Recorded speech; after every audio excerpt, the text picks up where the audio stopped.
नमस्ते मित्रों, मैं आर्य देवव्रत आपका स्वागत करता हूं हेल्थ इन्फॉर्मेशन बाय आर्य धेनु में।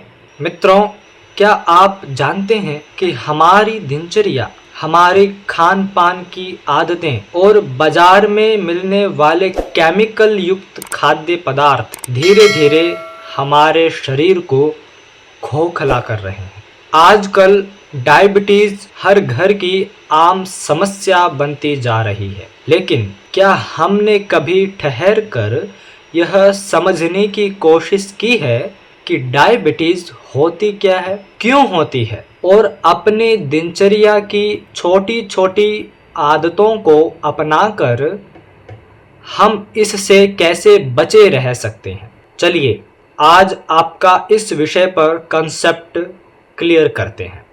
जब हम कोई भोजन करते हैं तो उस भोजन को हमारे शरीर का पाचन तंत्र छोटे छोटे टुकड़ों में विभाजित कर देता है, जिनमें से पोषक तत्व, प्रोटीन, शुगर और फैट आदि को अलग कर दिया जाता है और इनका प्रयोग शरीर की एनर्जी, मरम्मत और ग्रोथ के लिए किया जाता है। हमारे शरीर में एक अंग होता है अग्नाशय यानी कि पैंक्रियास, जो इंसुलिन नाम का हार्मोन बनाता है। इंसुलिन की मदद से हमारे खाए हुए भोजन के शुगर हमारे कोशिकाओं तक पहुंचते हैं ताकि हमें एनर्जी मिल सके। इंसुलिन हमारे मसल्स, लीवर और फैट सेल्स को एक्टिवेट करता है।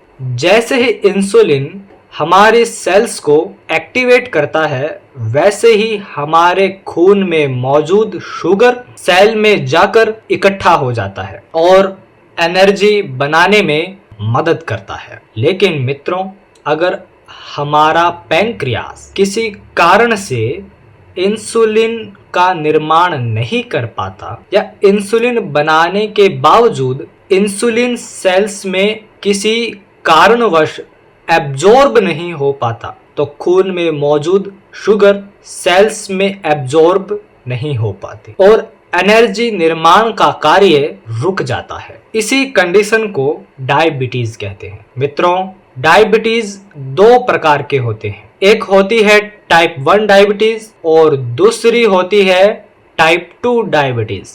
टाइप 1 डायबिटीज में हमारा शरीर बहुत कम इंसुलिन बनाता है या बिल्कुल भी नहीं बनाता है। ऐसा तब होता है जब हमारी प्रतिरक्षा प्रणाली यानी कि इम्यून सिस्टम हमारे पैंक्रियास में इंसुलिन बनाने वाली कोशिकाओं को, बीटा सेल्स पर अटैक करता है और उन्हें डिस्ट्रॉयड कर देता है। टाइप 1 डायबिटीज अक्सर चिल्ड्रन या टीनेजर्स स्टेज में स्टार्ट हो जाती है, जैसे कि 12 साल की उम्र से ही, और यह समस्या युवाओं में ज्यादा देखने को मिलती है। और जब शुगर सेल्स के अंदर नहीं जाएंगे तो सेल्स को एनर्जी कहाँ से मिलेगी। धीरे धीरे शरीर थकने लगता है और कमजोर होने लगता है। टाइप 2 डायबिटीज तब होता है जब पैंक्रियास इंसुलिन तो बनाता है, लेकिन हमारे मसल्स, लीवर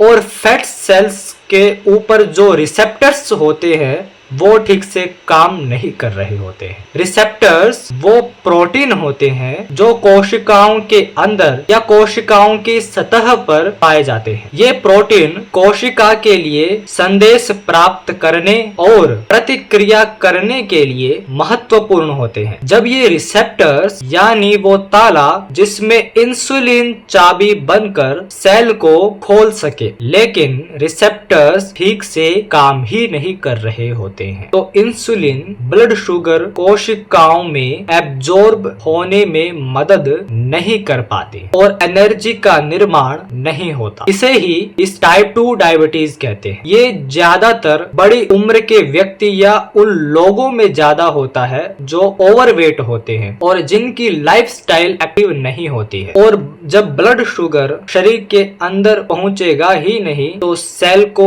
एनर्जी कहां से मिलेगी। इसलिए धीरे धीरे व्यक्ति का शरीर कमजोर होने लगता है। टाइप 2 डायबिटीज का सबसे आम प्रकार है अगर आपके पास बीमारी का पारिवारिक इतिहास है, यानी कि बीमारी आपके परिवार में पीछे से चली आ रही है, तो आपको टाइप 2 डायबिटीज होने की अधिक संभावना है। देखिए, दोनों ही कंडीशन में हो ये रहा है कि ब्लड में मौजूद शुगर के मॉलिक्यूल अंगों के अंदर, स्पेशली मसल्स, लीवर, इन सब में अंदर स्टोर ही नहीं हो पा रहा है, जो व्यक्ति को एनर्जी बनाने के लिए सबसे महत्वपूर्ण है। जबकि शरीर को ताकत देने के लिए और सेहतमंद रहने के लिए यह जरूरी है कि यह शुगर मसल्स, लीवर और फैट सेल्स के अंदर पहुंचे और वही स्टोर हो, जिससे एनर्जी जनरेट होती रहे और शरीर कमजोर ना हो। पर डायबिटीज के लक्षणों को पहचाने कैसे, उसके लक्षणों कैसे पहचाने? मित्रों, इसके लक्षण धीरे धीरे विकसित होते हैं और अक्सर लोग शुरुआत में सामान्य थकान या उम्र से जुड़ी समस्या समझ लेते हैं। डायबिटीज के प्रमुख लक्षणों में से सबसे आम लक्षण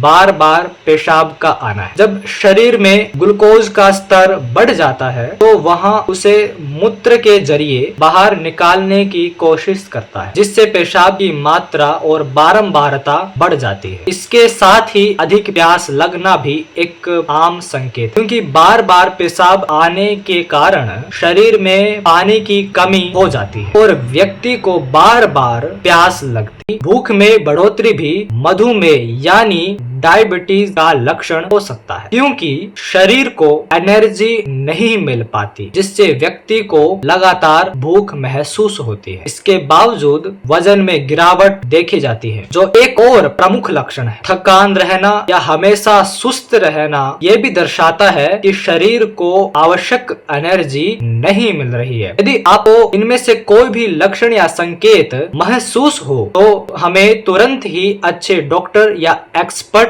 मेडिकल एडवाइस लेना चाहिए और उनकी सलाह माननी चाहिए। अब सवाल यह उठता है कि यह किन कारणों से होती है और इन्हें हम किन तरीकों से रोक सकते हैं। डायबिटीज को अचानक होने वाली बीमारी नहीं है, यह हमारी लाइफस्टाइल, खान पान और शारीरिक गतिविधियों से धीरे धीरे जुड़ती हुई एक गंभीर स्थिति बन जाती है। जब हम बहुत अधिक प्रोसेस्ड फूड यानी कि वे फूड आइटम्स जिनकी नेचुरल पोजीशन से बदला गया हो, जैसे कि उन्हें काटा, पकाया, डिब्बा बंद या फ्रोजन या पैकेज्ड किया गया हो, या फिर उनमें नमक, चीनी आदि डालकर उन्हें संरक्षित किया गया हो, जिससे उन्हें ज्यादा दिनों तक सुरक्षित रखा जा सके, जैसे कि चिप्स, बिस्कुट, कोल्ड ड्रिंक्स आदि। मीठी चीजें, जंक फूड, बने भुने पदार्थ खाते हैं और साथ ही हमारी दिनचर्या में शारीरिक गतिविधियां ना के बराबर होती है, तो शरीर का मेटाबॉलिज्म कमजोर होने लग जाता है, जिससे धीरे धीरे इंसुलिन का असर कम होने लगता है और पैंक्रियास पर्याप्त मात्रा में बनाना बंद कर देता है। नतीजा, खून में शुगर का स्तर बढ़ जाता है, जो डायबिटीज की शुरुआत होती है। रेगुलर लाइफस्टाइल यानी देर रात तक जागना, नींद पूरी न करना, तनाव में रहना और बिना टाइम के खाना खाना, ये सभी हमारे शरीर के हार्मोन्स को अनबैलेंस्ड कर देती है, जिससे इंसुलिन की कार्य प्रणाली पर इफेक्ट होता है। गलत खान पान जैसे जंक फूड, केमिकल्स और प्रोसेस्ड फूड और शारीरिक गतिविधियों में कमी और डायबिटीज का कारण बन जाते हैं। लेकिन मित्रों, क्या आप जानते हैं हमारे पूर्वज लंबे समय तक स्वस्थ जीवन क्यों जीते? क्योंकि वे शुद्ध और नेचुरल खाद्य पदार्थों का सेवन करते, उन्हें बीमारियां कम होती और वे अपना जीवन लंबे समय तक जीते। ऐसा इसलिए होता था क्योंकि वे शारीरिक मेहनत करते थे, खेतों में काम किया करते थे। इसके अलावा वे रासायनिक युक्त खाद्य पदार्थों का सेवन नहीं किया करते, बल्कि शुद्ध और नेचुरल रूप से तैयार देसी गुड़, देसी खांड और देसी अनाजों का ही सेवन किया करते थे। अगर हम बाजार में मिलने वाली चीनी की बात करें, इसका उत्पादन करने के लिए 24 विभिन्न प्रकार के केमिकल्स का उपयोग किया जाता है, जो हमारे शरीर के लिए हानिकारक होते हैं। इनमें मौजूद केमिकल्स शरीर को धीमे जहर की तरह नुकसान पहुंचाते हैं, जबकि हमारे पूर्वज नेचुरल रूप से तैयार गुड़ और खांड का उपयोग अपने दैनिक मिठास की जरूरतों जैसे दूध, खीर आदि में किया करते थे।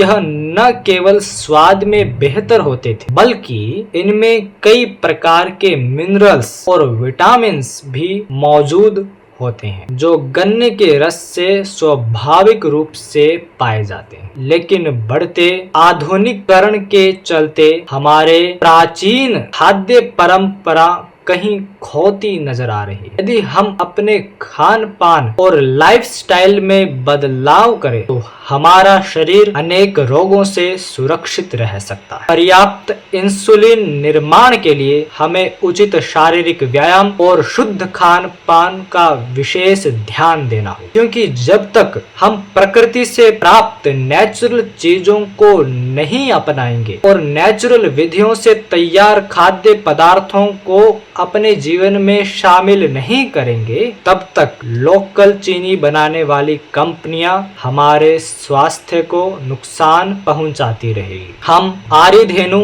के माध्यम से यही कामना करते हैं कि आप शुद्ध खाद्य पदार्थों को अपनाकर अपनी लाइफस्टाइल को सकारात्मक पॉजिटिव परिवर्तन लाएं और अपने स्वास्थ्य का पूर्ण ध्यान रखें। मैंने अपनी पूरी बात इस छोटे से वीडियो के माध्यम से आपको समझाने का प्रयास किया है। आशा करता हूं कि आपको यह वीडियो पसंद आया होगा। वीडियो अच्छा लगा हो तो लाइक करना ना भूलें और इसी तरह और नॉलेजफुल वीडियोस के लिए हमारे चैनल हेल्थ इन्फॉर्मेशन बाय आर्यधेनु को सब्सक्राइब जरूर करें और अपने मित्रों को यह वीडियो शेयर जरूर करें।